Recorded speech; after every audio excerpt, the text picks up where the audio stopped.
There it is, man. Welcome to another episode of the Ultimate 216 Show. I'm your boy, Earl. That's Cecil Short. Y'all know the vibes. You woke up this morning, you already won. I hope you done something by now that your future self will thank you for. Cecil, what's up, bro? What's going on, man? What's good? I can't complain, man. Congratulations to your football team as y'all moved on to the next round of the playoffs. So Coach Shorts over there, not the Coach Shorts I know, but that's Coach Shorts over there. So and I tell people all the time, man, the one thing that I apply to my everyday life right now that Coach Shorts taught us as young adults was if you're on time, you late, right? And just having that structure and respect for other people's time. So shout out to your dad, man, because he wasn't just teaching football. He was teaching life lessons.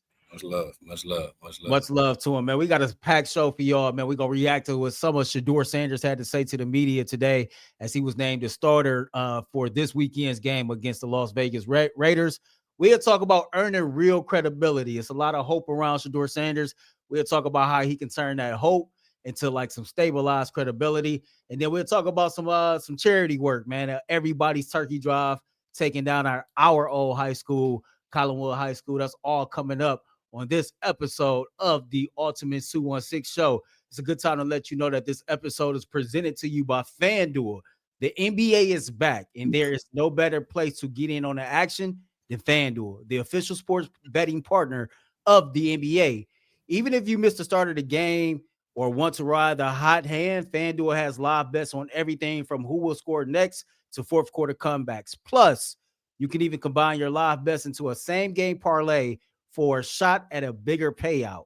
It keeps every game exciting, especially when your team's making that late push. Right now, FanDuel is giving new customers $300 in bonus bets when your first $5 bet wins.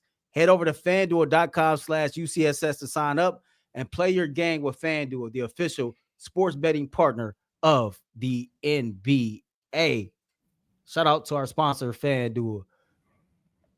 So, Cecil, last Sunday on my birthday, man, Shedeur Sanders made his NFL debut, came in on the second half. Stop. Clap it up for you. Happy birthday, man. Another year older. Yes, man. Yes. We already know how that is coming from where we come from, man. So that's a blessing. But I can always say that Shedeur Sanders played in his first ever official NFL game on my birthday. So we can go ahead and plant that flag right there, man. But this week, he gets his first NFL start. I think as a Cleveland Browns fan, I'm excited. I know you're excited. I know a lot of our fan base is excited. In a lost season, man, we've been looking for something outside of Myles Garrett to get excited about, to see if we can try to, have some type of direction for the future, right? And it was announced that he's going to be the starting quarterback, and he's going to get the first week, the first opportunity to go through the first full week to get reps with the ones, have some kind of like say so on an install and just get in there and get his feet wet with his guys. And I'm interested to know, before we talk about, this upcoming week and what Shedeur had to say to the media, what did you think of his first NFL start, or his first NFL game? I'm sorry. First of all, I was excited. I didn't think I would be that excited when he came into the game. Yeah. Like my whole household was like, Shedeur's in the game. Yo, hey, Shedeur. We was hyped like it was our relative or something, right? We was so pumped to see something fresh on the offensive side of the ball, but especially Shedeur. Me and you kind of been Shedeur fans coming to the Browns for a long time now. Right. So to see him in his first game was cool. And I think, too, people get misconstrued. Like, when you're a backup quarterback, you get no reps with the number one offense. Like, you just don't, right? No matter what situation you're in, what team you're in, you do not. If you're a 2-3 or a practice squad guy, you don't get reps with the ones. So for him to get his first reps there, it was eye-opening for him, probably surprising. I thought he handled it very well, though. He was cool. He was calm. He was collected, kind of the same guy over every single time. And as the game went on, he got better. Right, he struggled early on. It's a lot coming at you. It's a big difference coming from no reps to getting reps against the Baltimore Ravens, right?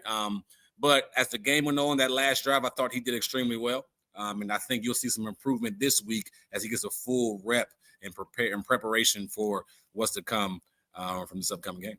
So he talked about that first career NFL action against the Baltimore Ravens, and he was asked what some of the positive was.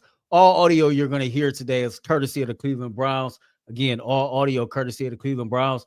Here's the first clip we're going to play for you all when Shedeur talked about the positives from that game. And Cecil, he kind of echoed a lot of what you just said. Take a listen. really the positives from that game is just being able to go in there, breaking that barrier, coming off the sideline for so many weeks, and being able to do that. I don't think a lot of people understand, how challenging that is from a rookie going into a game. Now, a lot of NFL vets, backup quarterbacks, they've been in the league. You feel me? I'm just coming out of college, So it's a different feeling, but I enjoy it. So, as the game went on and, I settled in, okay, I know what's going on. So as long as I get comfortable, which I am, each and every day, seeing the guys run the routes and being out there, it feels good. He sound like one of us. Okay. All right, bet. I see what y'all doing out here now. All right, bet. Let's go. But listen, I said this on the post-game show, and I didn't know if people thought I was just making excuses or not, because I am a fan of Shedeur Sanders. But I truly looked at that 2-minute drill, that 2-minute warning, and I've seen a lot of positives from that. Yeah. And I think people need to understand me, man. Like, I never played this game at a high level, but I'm a junkie, right? You know me, man. I'm a junkie. But I have had the privilege of having friends like yourself who've played this game. And so what I'm trying to say is, I think sometimes, like, us as fans, we see the stats and we kind of make our own conclusions based on whatever the stats say or whatever the situation is. Yeah. But I have learned a lot from people like yourself who's actually played in this league. And when I seen him in that 2-minute drill, 2-minute warning, he just seemed poised. He seemed confident. It seemed like he was in command. When he hit that 25-yard throw on time to Harold Fanning Jr., it just seemed like, man, from there, the juices got to flowing. Even when the cornerback Wiggins came off that blindside blitz and he kind of did that spin out, right? You seen like him being able to freestyle and like when a play break down to be able to move. Or how about like when he stepped up in the pocket and shot through there to get like a 5 or 6 yard scramble, right? Or trusting his arm talent to make a throw down the field, even if it was a little off filter or whatever the case may be. And this was all, as you alluded to, this is our first legit, first team reps, and it's happening on the fly, right? And to me, that stood out because you go back to that final preseason game he played in, his body language was a little off when things weren't really like going the way that he kind of thought they would go, right? And you come fast forward back to this game, he completed his first 2 passes. The next 7 is incomplete, including a turnover, right? And he even take a nice shot right there in the gut. Like, it didn't rattle him, man. Like, he stayed poised. He stayed within himself. He stayed confident. And me and you both know, like, in this league and in this game, man, confidence is just that's part of it. And he got that built in, bro. It's an aura about him that makes you excited. When him just talking just now made me excited. Like the aura, the swagger, that's what you want in a quarterback position. And you get that from him. I don't think you got that from Dylan, right? I don't think you got that confidence from Dylan, right? When he's on the field, he feels like he's going to make a difference. When he walks on the field and he goes like this and everybody's going crazy, like he wants that pressure and he's going to thrive in it. That's just who he is. That's what he's been his whole entire life, no matter if it was high school, college, at Jackson State, at Colorado, and now the NFL. He's going to step up. He's going to stand out. So I'm excited to see what he can do moving forward with the week of preparation. But just that confidence and aura alone that we just seen in that interview is going to do so much for the offense. Now, I'm excited to see what happens this Sunday. But I'm telling you, when you come into a huddle and you look at your quarterback in his eyes and you see how confident he is and what he's in charge of, and he's expecting this expectation from you, it changes the mindset. Not only the offense, but the entire team. So I'm excited to see it. So you mentioned those first team reps, and he was asked about first team reps, and he talked about how excited he is to get those this week, to have a say in the install. And he talked about his learning style. And I want people to listen to that part because this is where I personally can relate to Shedeur Sanders. Take a listen to this. Yeah, I'm truly excited for that. Knowing that, I have a piece of offense and a say-so and how things fit my eye and place the players exactly where they need to be, seeing how they come in and out of routes, seeing the structure of the alignment, seeing they set, just having a feeling. Like I'm more of a feel type of person, so that's how I learn. That's how I do everything. I'm just watching. It's just gonna happen. No, like I gotta be out there, feel it. I gotta move around. It's like so many details that it takes for me, to feel my best and play my best. And I'm doing everything in my power, and the team's doing everything, to help me get prepared. I could relate to that because I'm a hands-on learner, right? Like, man, I can remember so many times, like in school, man. Shout out to Mr. Galgozi, right? like, like just certain teachers, man, they had this style of like just take notes off of everything that's on the board or whatever the case may be, and then like boom, you just go from there. And it's the same thing like when you're in the working world, you could watch as many training videos as you want to, right? But unless you actually get out there and get your feet wet and get your hands dirty, trial and errors are the best teachers, right? And being able to get those repetitions while you're learning, I think most people who are hands-on learners, like they just got a different go about them, right? Like you could tell me anything all day long, and I might be able to like process what you're saying or consume what you're saying, but it's like one of those things, man. Let me feel it. Yeah. Let me go out there, like let me feel it. Let me be in the moment while you walk me through it, so I got a better idea of what it is that I need to be doing. That makes sense. No, it makes a ton of sense. And I was the exact same way. Like you can draw stuff up on the board and say, hey, when this corner blitz is, I need you to run this route, but I gotta actually go be in it and see it and feel it. I got you now, coach. Like I understand what you were saying, but now I have a better feel for it because I just went through it. So now I know the exact spot where I need to be, how it's gonna look, how it's gonna feel. So when the game time come, it just rolls, come natural to me. But I was the same way. Now, I can relate to you, Shedeur. I need to get actual reps to feel comfortable about doing it. Talk to me all you want. I can understand it. I will understand it. I understand it better once I get the actual rep. So about those reps, right? He gets all the first team reps. He's the starting quarterback. Dylan Gabriel is in concussion protocol.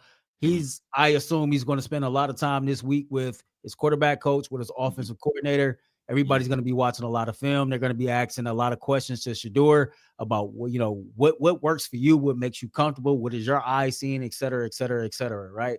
So like take me through that process of a quarterback going through that's getting their first start. And like where do the pass catchers come in during that week of preparation? What's those conversations like? Oh, so you're trying to, if you're a pass catcher, you're trying to get on the same page and be in the exact spot that Shedeur wants you to be in, right? Because it's his show. Whoever the quarterback is his show. So when you're preparing for who they got this week, the Raiders.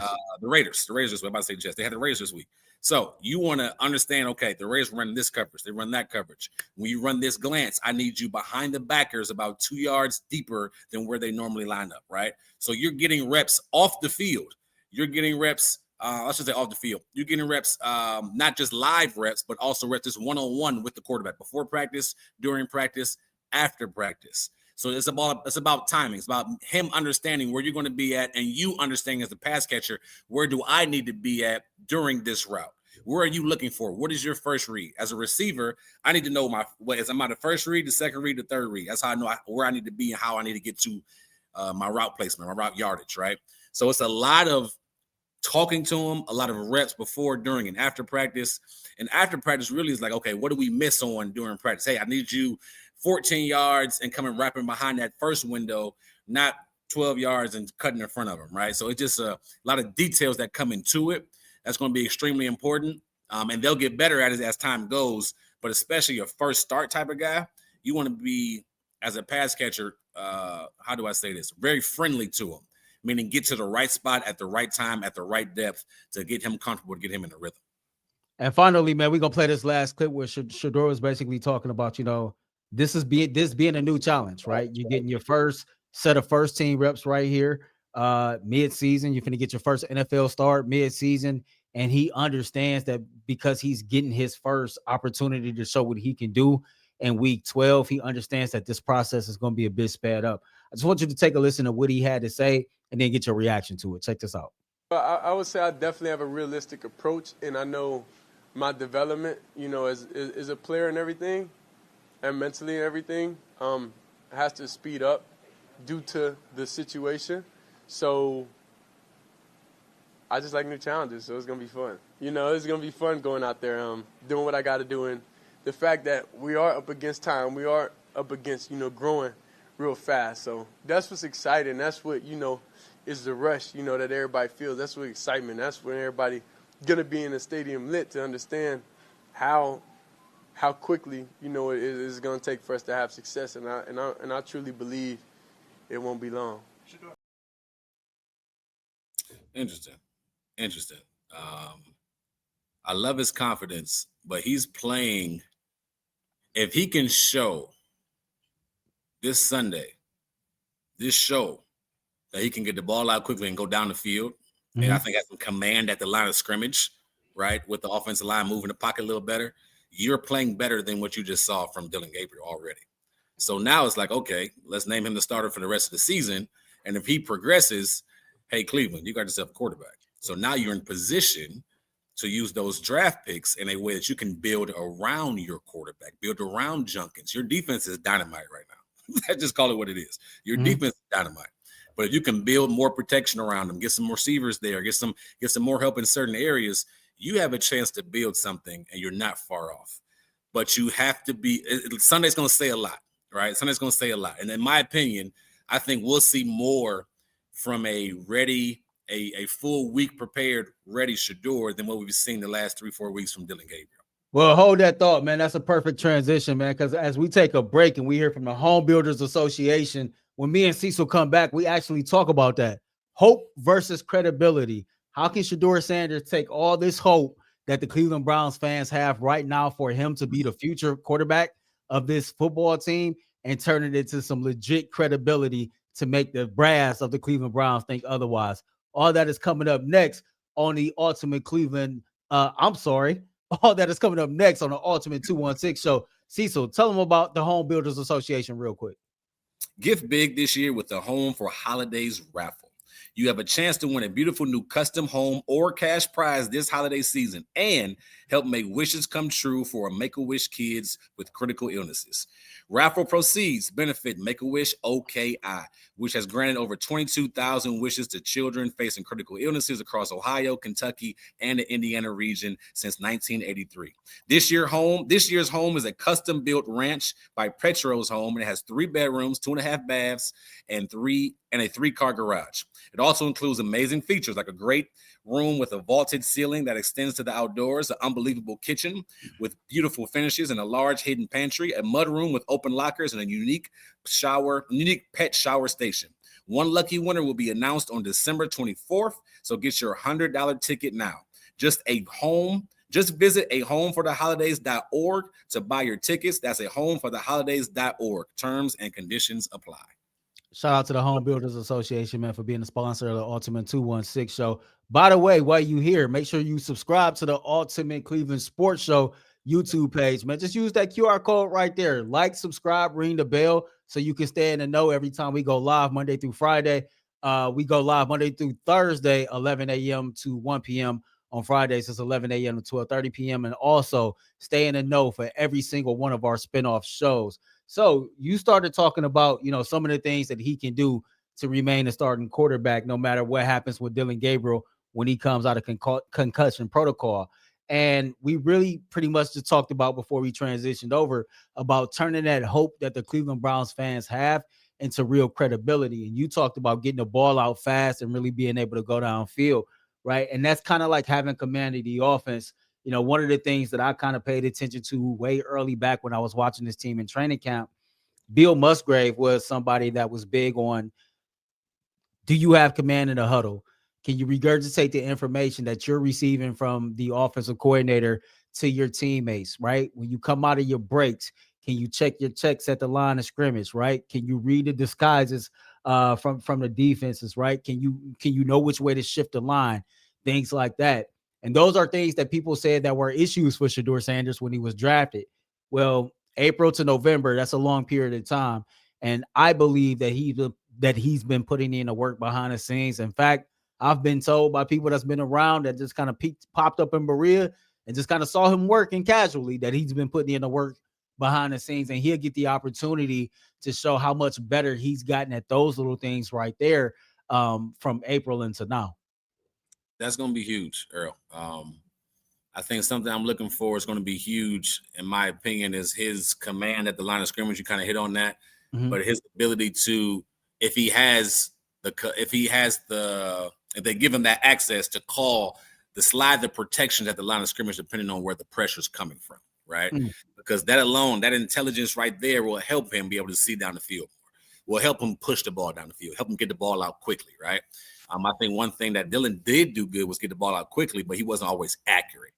So how accurate can Shedeur be against an NFL defense? That's going to be tremendous. If he can throw accurate passes, if he can put his offensive line in a good situation to keep him protected, to get the ball down the field to his receivers, we get a fair assessment of him and the pass catchers. I don't know if we really have a fair assessment of the pass catchers, being honest with you. How many catchable balls has been to Jerry Jeudy? How many catchable balls has been to Cedric Tillman? How many catchable balls have been to Isaiah Bond and Harold Fannin and all these guys, right? Then guess what? If you can actually throw the ball, you open up things for Juckins. Right now, they're going to load the freaking box. Like, they go make Dylan beat us, make Shedeur beat us, right? They're going to load the box.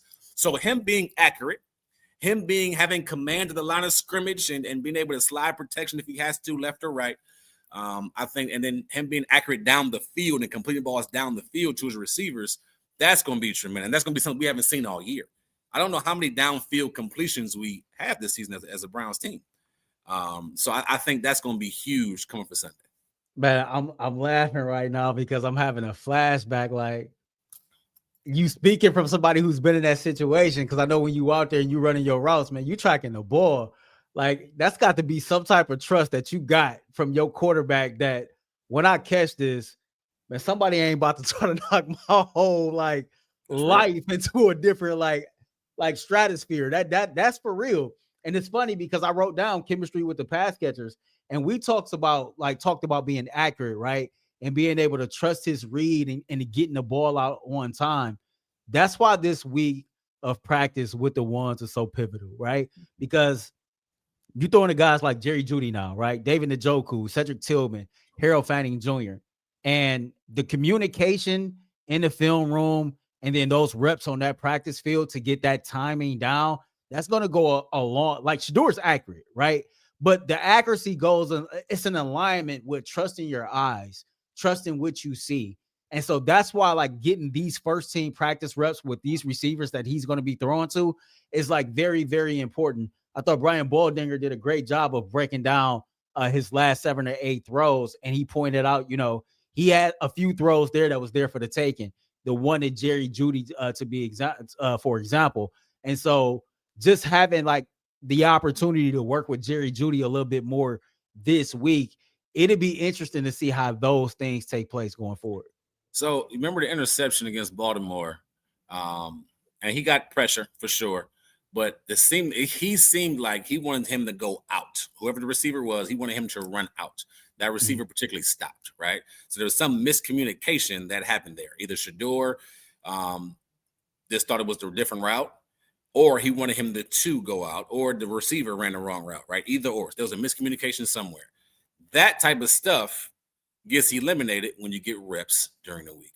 That type of stuff you get on the same page with when you have reps over and over and over again during the week. And you see those scouted looks during practice, right? He wasn't seeing these looks at all. Like Shedeur came into a game and you watch film and you sit there and you're in it. But like he said in his interview, you don't really know. Like you said, you have to get the reps to understand what's happening. So you can sit there and watch film for Dylan and all that stuff and be like, okay, I understand it. I understand the game plan. But it's different when you're out there and people coming at your head. It's different when it's moving out full speed. So things like that, that's why this week is so important to get on the same page. So important to have the same understanding of the depth of the route, the timing of the route, where he needs to be. And especially for Shedeur, like once he gets in a rhythm, I think we're going to see what we always seen. Like I would love to see them come out, just motion or shift to 5 wide, go quick game, throw a few hitches, slants, get him in a rhythm, then hand the ball off and then punch it, then play action off of that, and then roll out off of that, right? To get a rhythm for him going early on, because that's only going to build confidence. And that, I'm telling you, I'll say it again. His aura, his swagger is different. It's like a Lamar Jackson type thing. Like it's not natural for a quarterback, kind of an Aaron Rodgers type thing. It's not natural for a quarterback to be a little different, right? We're used to the quarterback today is like more of a Dylan Gabriel. It's more of the stand-up guy that's the politically correct all the time. When you got some swag and some confidence to you and the team believe in what you're saying and doing, it's a whole different game for that offense. Now I'm excited to see. Hey, you talk about his swag and just being different and just being himself. I didn't cut this clip, but he talked about, the off the field adversity, of course, his home got broken into. And he was like, sometimes you get got. Then he goes, they ain't get me from a jury, though. They ain't get me from a jury.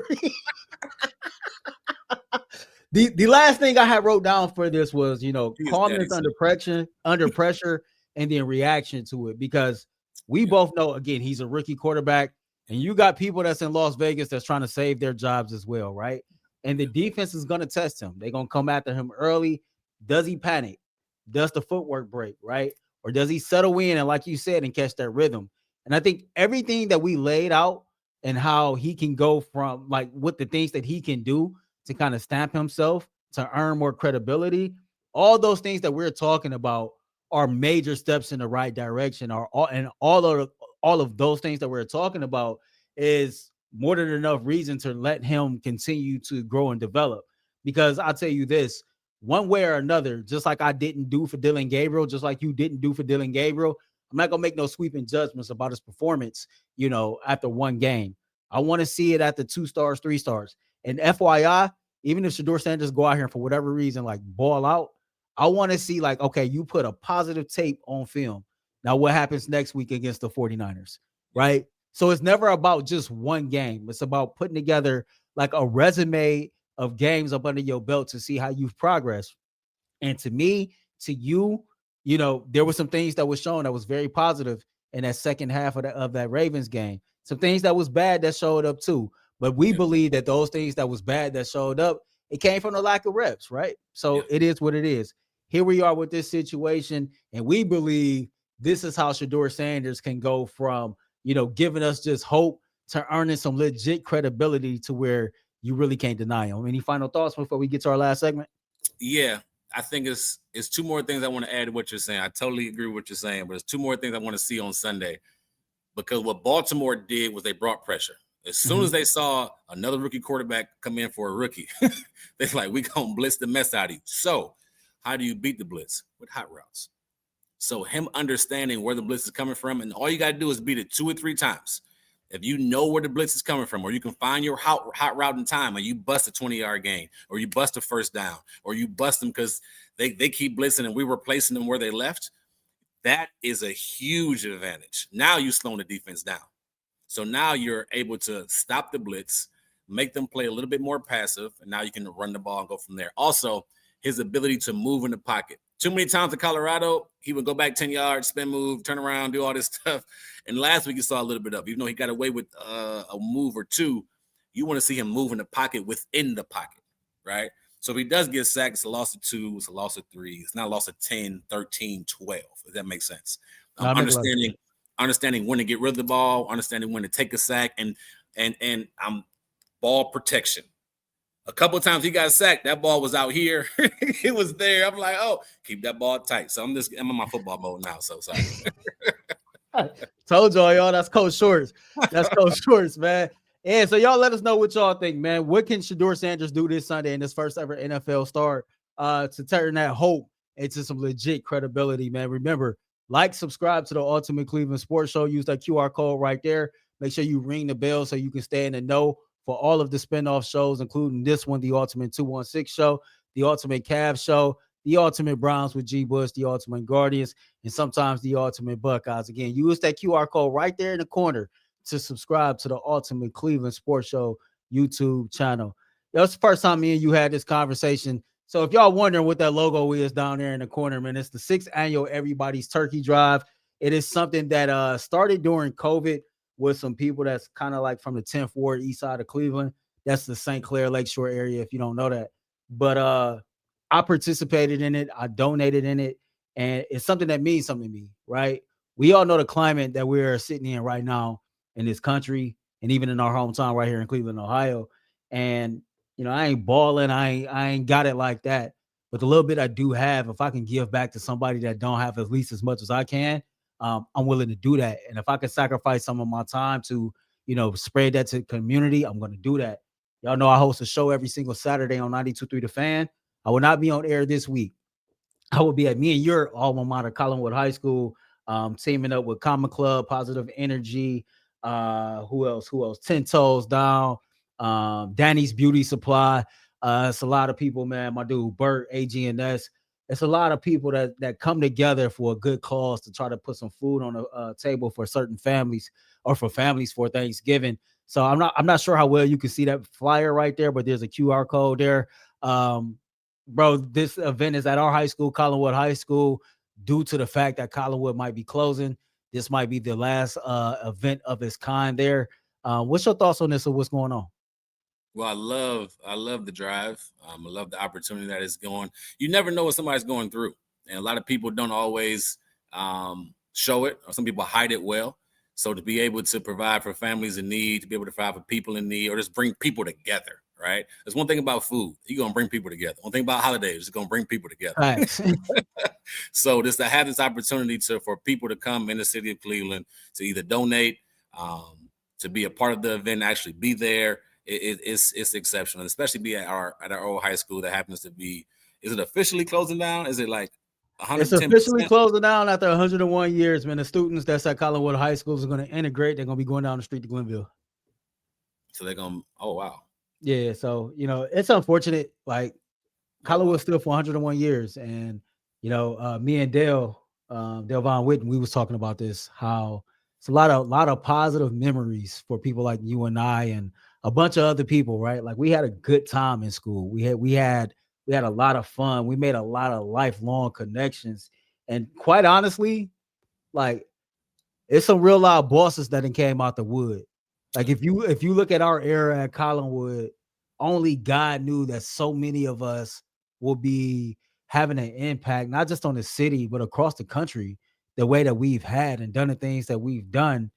And we went to school right there on 152nd in St. Clair. Yeah. That's wild, man. That's wild. So again, before we get up out of here, the event is this upcoming Saturday, the 22nd from 10 a.m. to 2 p.m. If you're on the east side, man, pull up. If you ain't got your Thanksgiving plans together, if you ain't quite figured out how you're going to feed your family, let us help you, man. And if you somebody that just want to donate to the cause, use that QR code right there. Donate to EVBT. EVB Turkey Drive. That's everybody's turkey drive on Cash App. All the money is going towards turkeys, pies, food supplies, everything people need to feed their family on Thanksgiving. Again, this is at Collinwood High School. You see the address right there, 15210 St. Clair Avenue. Make sure y'all pull up, man. Like I said, man, donate what you can. If you could just donate some of your time, that's cool. I'll be there for a couple hours. Any final thoughts, bro? Man, love that drive. I'm gonna make sure we as a family, my family, do something as far as donate, because we can't be there, but donate something to it. Actually I love community service, and I love bringing people together. That's a passion of mine. So I love seeing that. And then I cannot wait to see number 12 in action in brown and orange on Sunday. I'm excited. Hey, we might have to give them a show Sunday night. Hey, I'm with it because I can't wait, man. It's gonna be live. Hey, listen, man. Live. We might have to, man, seriously, man, we might have to pop a glass of wine, man. Just come back and talk about it. It's gonna be awesome, man. Man, but listen, man, I love community service work, man. Me and Cecil, we love y'all, bro. As always, be great, spread love. Remember, being great come with a price, and spread love is priceless. To Sunday, to sometimes next week. We up out of here. We'll see y'all then. Peace. Love y'all.